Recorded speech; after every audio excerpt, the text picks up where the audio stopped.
Hey, how you doing? Good morning, Westcoast Johnny. It's February 1st, and I'm working on the Scamp today. I'm doing some more of the fitment of the cabinets. Let me show you what I'm doing. Follow me. All right, well, here we are. I just rolled it out of the shop because it was really cold and rainy and stuff, and well, plus I wanted to do some fiberglassing, and when I do the fiberglassing inside, it was too cold in the shop. I brought it out when it was a sunny day.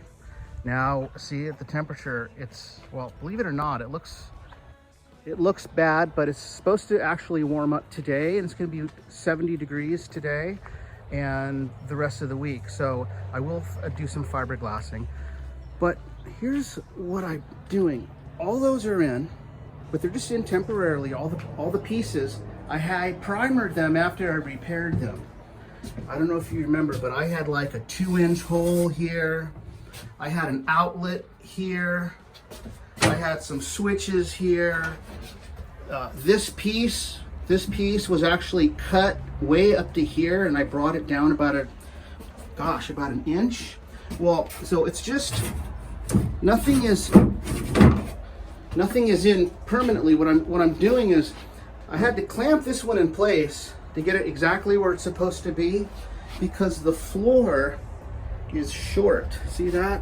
And I forgot that the original floor overhung. So I'm going to make a new strip, and I'm going to fiberglass on both sides like this one, and I'm going to put it in here and fiberglass them together too, because I want it to be completely 100% waterproof. And then these are just kind of sitting in here too.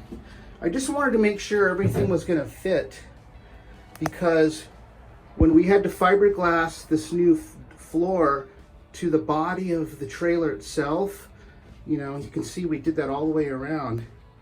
We had to move, this whole body was a little tweaked, so we had to move things around.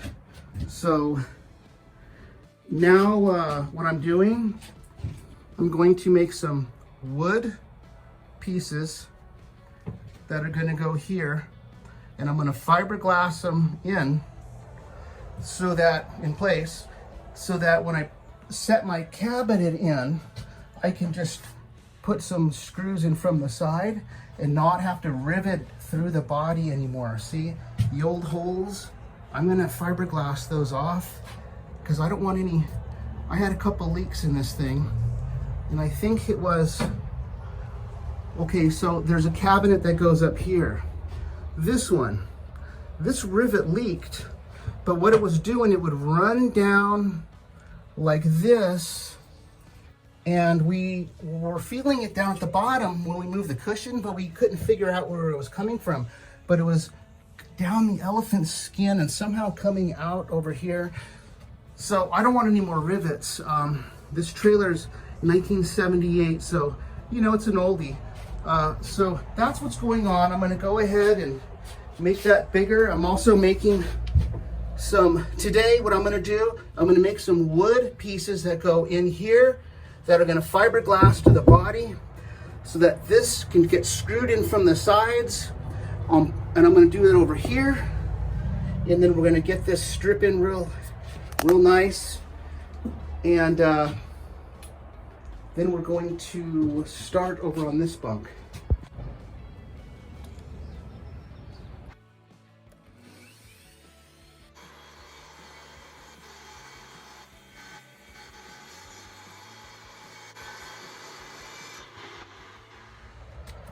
Okay, well, here's the piece that I'm going to make bigger for the shelf in our kitchen.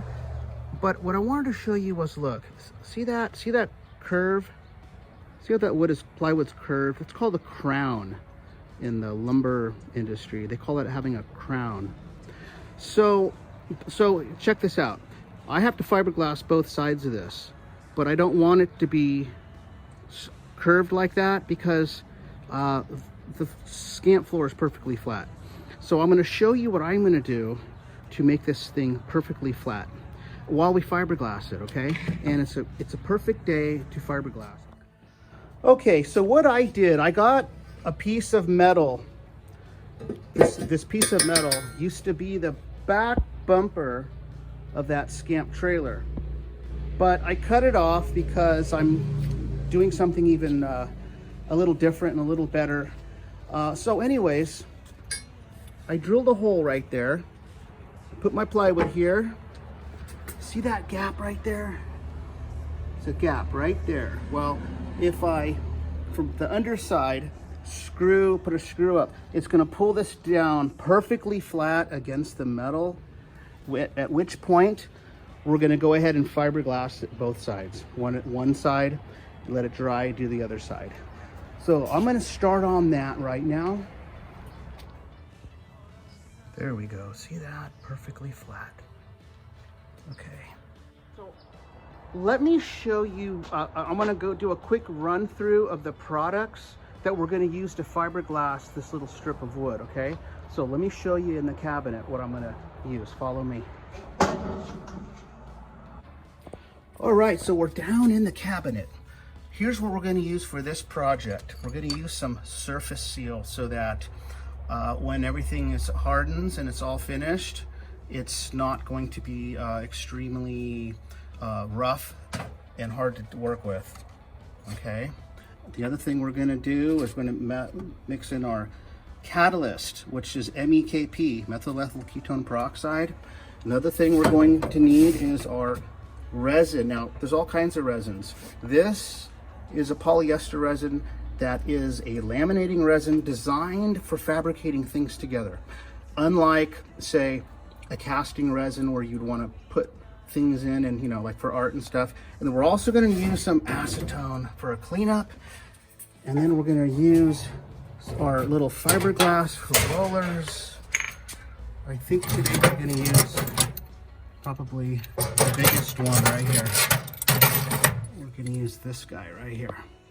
And here's our fiberglass. I keep it rolled up in paper to protect it. And it's kind of a medium density chopped fiber strand fiberglass. So that's what we're going to use. And it's really easy to work with. Sometimes it could be extremely difficult to work with, I'm sure. I'm still learning from my friend Paul, but I pretty much know how to use it now. All right, I went ahead, I cut the fiberglass. What you want to do, you want to leave about a 1/2 inch all around, okay? All around, about a 1/2 inch over. Then what I'm going to do, we're going to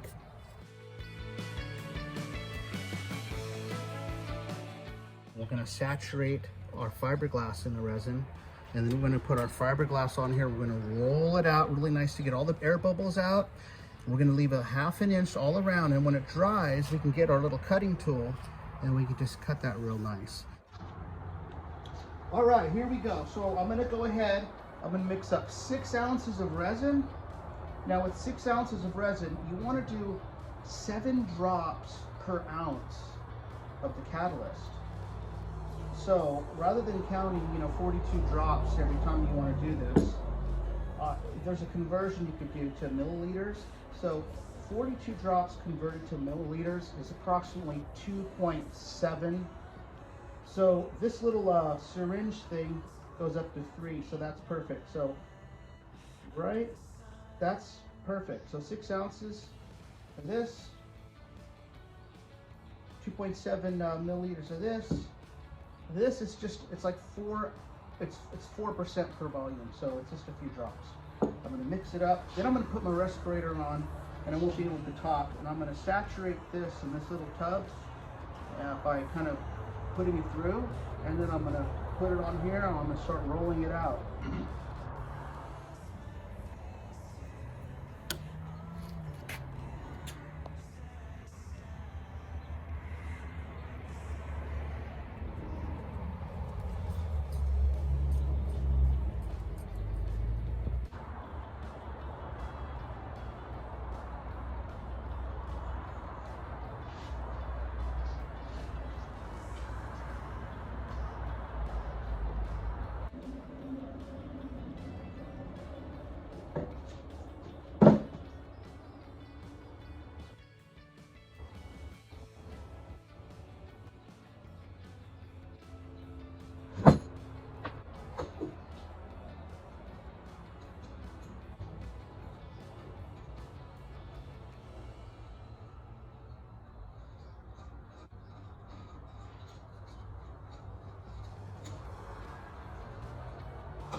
Okay, so I had my mask on. I can't talk with my mask on.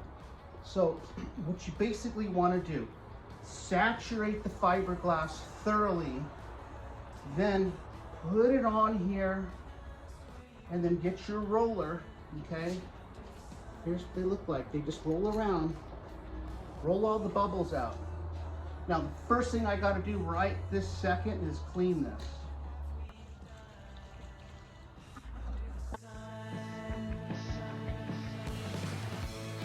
It dries and hardens. I'm going to come with my little grinder. I'm just going to grind this little excess right off the edges. And this is how you do it, and it's not hard, I'm telling you. The main thing is safety equipment, you know, your personal protection, cleaning things up, having enough clamps, having enough sawhorses, things like that.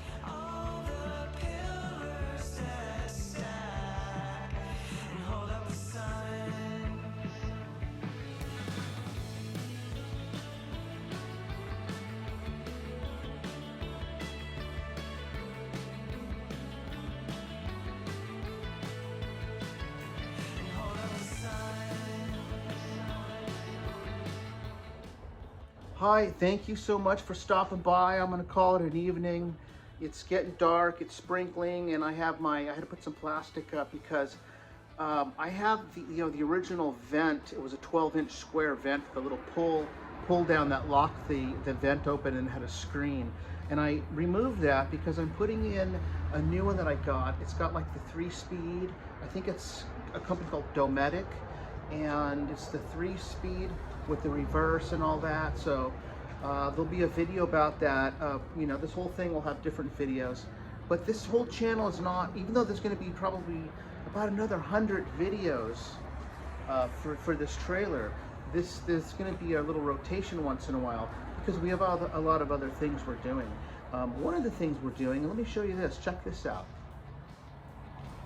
So I got this old shovel head right here. See that old motorcycle? And I'm going to be doing a lot of work on this. And we're going to make a few videos about it. We're going to be doing some engine work and whatnot. But anyways, there's a lot of things, and there's this Model A right there that's coming out probably in about a week or so, because the engine, which is on an engine stand, is being worked on right now. So there's a lot of things going on, but we're going to keep up with the Scamp for sure, and there'll be weekly videos about the Scamp for sure.